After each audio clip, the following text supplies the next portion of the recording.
네, 강프로입니다. BH 봅니다. 자, BH가 여기 15,000원부터 20,000원을 돌파를 했습니다. 4월 20일경 정도만 하더라도 15,000원대에서 등락을 보이고 있었는데 BH가 급등세를 거쳐서 오늘 21,700원에 마감이 됐습니다. 조금 더 올라가면 여기서 한 30% 정도 추가적으로 올라가면 거의 뭐 더블 정도 치는 건데, 원래 바닥권에서 주가가 이렇게 변동이 나온다는 건 무언가 변화하는 요인들이 있다는 겁니다. 그런데 그 변화하는 요인에 맞춰서 우리가 매수해야 되는 그 타점은 달라요. 타점은 그 타점에 대한 부분에서 내가 이해를 하려면 어떤 부분을 보셔야 되냐면, 전방산업, 그쵸? BH가 거래하는 앞단 기업에서 무엇을 하고 있는지. 근데 그 앞단 기업이 어디입니까? 애플입니다. 애플. 애플에 대해서 오늘 이야기를 드릴 거고, 애플 관련해서 이해를 한다면 우리가 BH에 대해서 매수를 못할 이유가 없다. 그리고 혹시라도 내가 고가에 물려 있거나 지금 뭐 팔아야 되는지 뭐 추가적으로 더 사야 되는지, 이 내용에 대해서 내가 진짜 막 잘 모르겠고 어떻게 판단을 해야 될지 잘 모르겠다 하시는 분들은요, 영상 끝까지 보시고 이해하시는 것이 진짜 중요합니다. 자, 내용 시작하면 일단 BH는 기판입니다.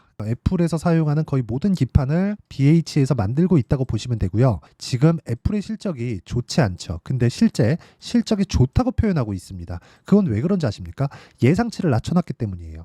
예상치가 낮아졌다는 건 주가가 낮아졌다는 것과 마찬가지입니다. 주식은요, 선반영합니다. 그 선반영한다는 건 주가가 빠지는 구간에서 자꾸 우리는 살라 그러죠. 자, 이런 거예요. 주가가 쭉 올라가 놓고 하락하는 구간에서, 거래가 없는 구간에서 우리는 매수하려고 하는데, 여기서 우리가 어떻게 보고 있냐면요. 자, 거래가 계속해서 말라가잖아요. 그런데 이 말라가는 구간에서 세력들이 안 털렸다, 자꾸 이렇게 생각을 한단 말이에요. 그런 게 아닙니다. 절대 그런 게 아니에요. 주식은 올라가면 올라갈수록 거래가 늘어납니다. 그리고 내려가면 내려갈수록 거래가 줄어들어요. 그래서 BH 같은, 그쵸, 지금 빠져서 시가총액 7,500억 정도 하고 있는 이, 그리고 한 2배 정도 올라가는 게 BH의 고가인데, 이 정도 갔을 때 시가총액은 2조 가까운, 1조 한 1.7조에서 1.8조 정도 되는 그런 기업이었어요. 적은 기업이 아니란 말입니다. 근데 거래 대금이 어디까지 줄었습니까? 16억. 그쵸, 요 정도까지 줄었다. 그러니까 상황이 이렇게까지 나빠졌다. 근데 그 이유는 애플 때문에 그렇다. 그러면 애플이 좋아지면 BH는 자연스럽게 좋아질 수밖에 없다. 근데 최근에 애플이 실수를 하나 했죠. 그게 뭡니까? 뭐 경기에 대한 부분 때문이다, 이게 아니라 애플이 AI의 진입 시점 자체가 늦었어요. 팀 쿡이 뭐 감히 뭐 제가 판단할 수 있는 그런 사람은 아닙니다. 하지만 팀 쿡이 그동안에 스마트폰 이 세상에서 확장시켜 오고, 액세서리를 붙이고, 그리고 추가적으로 뭔가 이익 구조를 만들고, 그리고 주주 환원을 적극적으로 하고, 이런 부분은 굉장히 잘해왔는데, 신규 사업에 진출하는 부분은 그렇게 이렇다 할 성과를 내지 못했습니다. 물론 에어팟이나 그런 부분까지 신규 사업이라고 본다면 뭐 제가 뭐라고 드릴 말씀은 없습니다. 근데 이 구간, 앞서서 제가 이야기를 다 드렸던 내용에 다 포함되어 있는 사업군이라고 보시면 되고, 이처럼 새로운 사업군에 먼저 조금 앞서서 가는 것, 그렇죠? 그런 부분에서는 약간 뒤처지는 면이 있다. 약간이 아니라 좀 많이 뒤처졌다. 근데 그런 부분이 BH까지 영향을 미칠 수밖에 없는 게, 새로운 혁신에 대한 부분이 없었고, 혁신에 대한 부분이 없다 보니까 정체되기 시작했고, 정체되기 시작하니까 이익이 느는 게 아니라 이익도 정체되기 시작했고, 그런 과정에서 이익이 어느 정도까지 규모가 커지는지, 이거는 중요하지 않습니다. 이거 미국 시장에서도 굉장히 중요한데 한국 시장에서는 이건 중요하지 않아요. 성장률이 지속적으로 유지가 되는지가 가장 중요합니다. 그런데 실적이 정체돼 있었다는 거예요. 그래서 실제 실적표를 보면 어떻게 됩니까?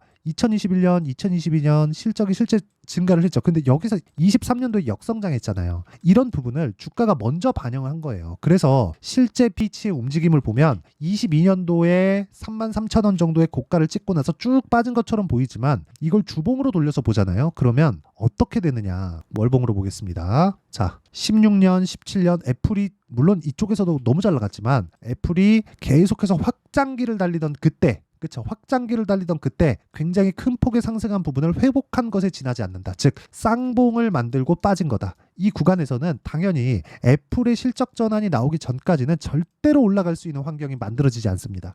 이건 절대로 안 나와요. 그런데 지금은 그 새로운 그런 구간까지 나올 수 있는 상황이 만들어졌어요. 그쵸? 그런 부분을 여러 가지 내용으로 볼 수 있는데 일단 아이폰 16에서 AI 관련된 지원이 들어간다는 점, 그리고 애플은 X86 기반한 그런 시스템을 만드는 게 아니라 애플 따로 그 애플 실리콘에서 나오는 뭐 M1 칩, M1 울트라, M2, M3까지 이런 식으로 자체 칩을 쓰잖아요. 그렇기 때문에 지금 새로운 AI 서버를 구축하기 위한 작업부터 먼저 해야 됩니다. 그래서 지금 이 아이폰이 나오는 것과 더불어서 뭐라고 있습니까? 자, 이 내용이 나오고 있습니다. 애플, 그쵸?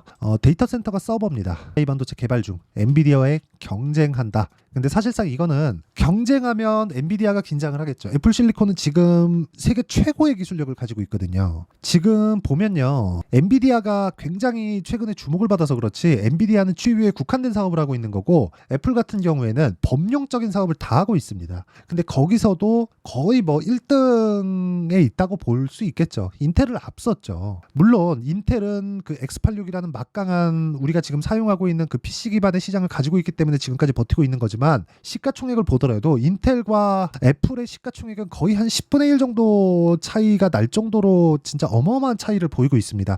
이런 상황이 진행 중이기 때문에 우리는 애플이 지금 회복기를 탈 수 있는 첫 번째 구간에 왔고, 그 구간이 지금 이번 분기에 나오는 실적 발표부터 진행이 됩니다. 그리고 그런 내용에 맞춰서 주가도 충분히 하락을 했고 그 하락 부분을 되돌리는 상황이 나오고 있다는 거예요. 근데 여기서 제가 아까 전에 말씀드렸죠. 떨어지는 구간에서 뭐가 나와요? 거래가 줄 수밖에 없다고 이야기를 계속 드렸잖아요. 이 거래가 주는 구간에서는 우리가 판단해야 되는 게 매집하는 구간이 아닙니다. 매집은 올라가면서 하는 거예요. 자, 여기까지 올라갑니다. 그럼 뭐가 나와요? 매물 소화해야 되죠. 매물 소화하면 뭐가 나와요? 쏟아지는 매물을 받아야 됩니다. 근데 올라요. 올라간다는 건 뭐예요? 매수하는 물량이 더 많다는 거잖아요.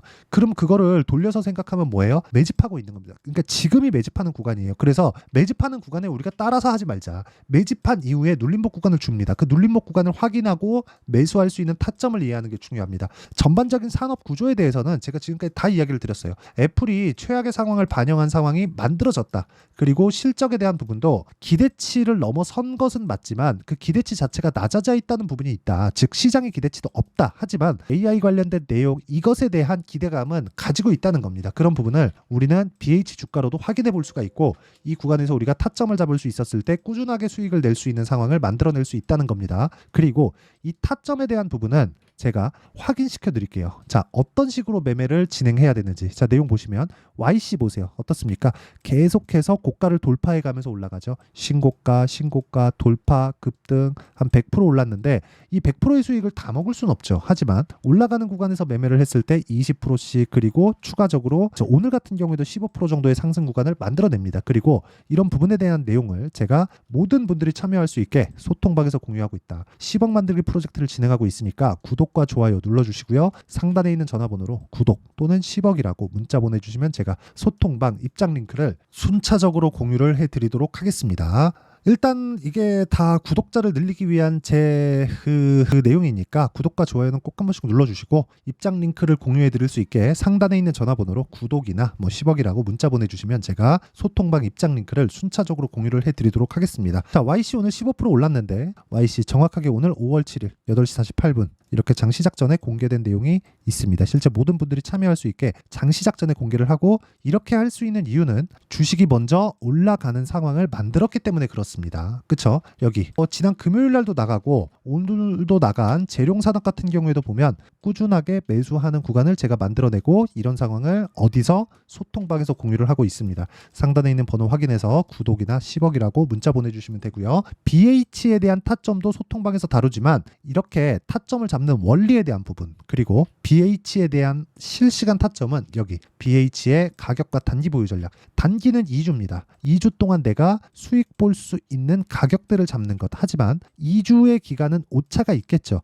이 오차를 최소한도로 줄일 수 있는 전략이 필요하다는 거고, 무엇보다 BH의 실시간 타점은 문자로 공유를 해드리도록 하겠습니다. 아까 전에 소통방은 전체적으로 다루고 있다고 보시면 되고요. 여기 BH의 실시간 타점은 제가 문자로 공유를 해드리도록 할 테니까 상단에 있는 전화번호로 BH 자, BH라고 문자 보내주시면 제가 단기 보유 전략과 함께 실시간 타점을 문자로 공유를 해드리도록 하겠습니다. 자, 내용 정리하면 그렇습니다. 미래 가치를 반영하는 주식시장의 특성상 우리가 꾸준하게 수익을 보기 위해서는 BH처럼 지금 매집하는 구간을 파악을 해야 된다. 하지만 이 매집하는 구간에서는 전방산업군에서의 어떤 지금 상황에 있는지 그 내용을 파악하는 게 중요하고 어떤 걸 계획하고 있는지. 왜? 전방산업군은 대기업이기 때문에 그렇습니다. 예를 들어서 그래요. 에코프로나 에코프로 양극재죠. 근데 이게 전방산업은 아닙니다. 전기차에서 사용을 해줘야 돼요. 그렇죠? 그럼 전기차 판매량에 대해서 영향을 받는 건 당연하죠. BH도 마찬가지예요. 애플이 무언가 액션을 취하는 상황을 지속적으로 만들어줘야 되고 그 만들어주는 상황이 지금 나오고 있다는 거고 그 나오고 있는 것에 대한 모멘텀을 지금 받고 있는 건데 올라가는 과정에서 매물 소화를 해야 되니까 소화를 하는 과정에서 우리가 판단하고 체크를 해야 된다는 게 타점이라는 거고 그 타점에 대해서 이해를 했을 때 내가 꾸준하게 수익을 볼 수 있는 상황을 만들 수 있다. 그러면 아까 전에 말씀드렸었던 소통방이나 뭐 지금 이야기 드리는 단기 보유 전략 그리고 이런 부분을 다 이해를 했을 때 내가 어떤 정도의 수익을 낼 수 있는지 그리고 어느 정도까지 내가 분류를 해서 판단을 해야 되는지를 다 이해를 시켜드리도록 할 테니까 영상 끝까지 시청하시고요. 모든 분들이 성공 투자하셨으면 참 좋겠습니다. 자, 24년도가 돼서도 시장은 여전히 어렵습니다. 자, 근데 시장은 항상 어려울 거예요. 앞으로도 계속해서 어려워질 겁니다. 자, 근데 제가 매월 대시세 종목을 구독자분들에게 공개를 합니다. 자, 내용을 보면 12월 달에 실제 공개를 했었던 강프로의 대시세 종목에 대한 내용인데 대기업을 상대로 안정적인 매출 구조를 가지고 있고요. 그리고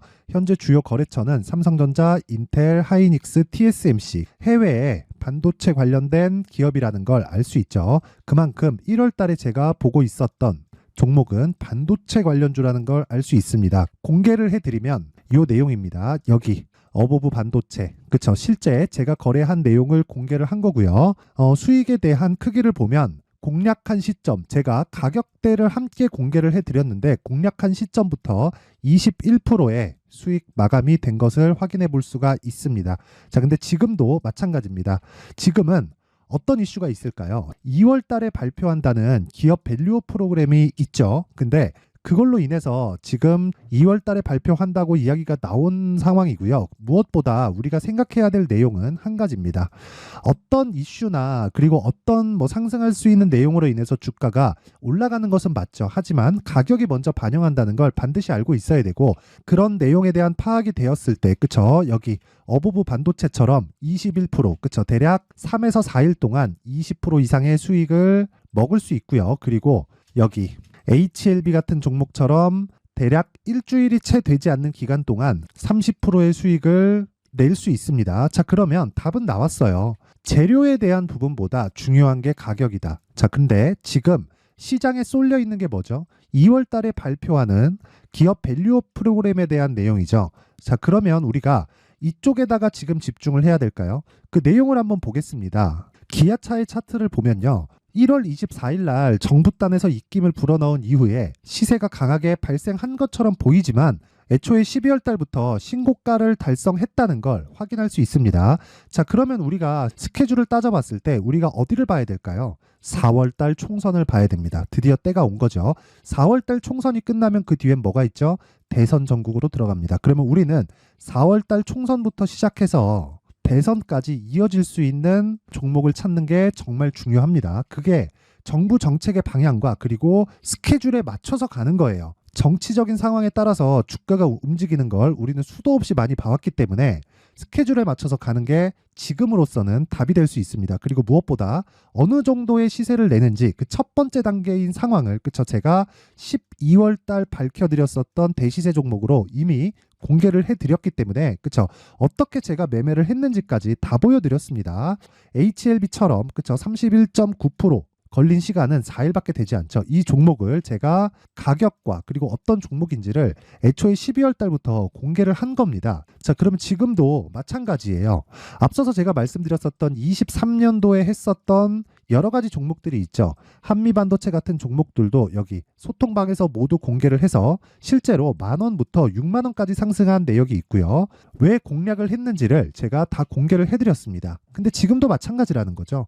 정부 정책의 방향에 맞춰서 또는 선거 스케줄에 맞춰서 매매를 이어가야 될 때가 됐고요. 제가 총선 관련된 큰 시세가 나올 수 있는 대시세 종목을 준비를 해놨습니다. 길게 말씀드리지 않겠습니다. 모든 종목들은 신고가를 달성하면서 대시세 준비를 하게 되고요. 신고가를 공략했을 때 내가 시장에 주도주를 잡을 수 있는데 지금은 총선에 집중하는 게 맞다. 그래서 총선 관련된 그리고 대선까지 이어질 수 있는 종목을 준비를 해놨는데 지금부터 준비를 하셔야 나중에 고가에 올라가서도 꾸준하게 매매를 이어갈 수 있습니다.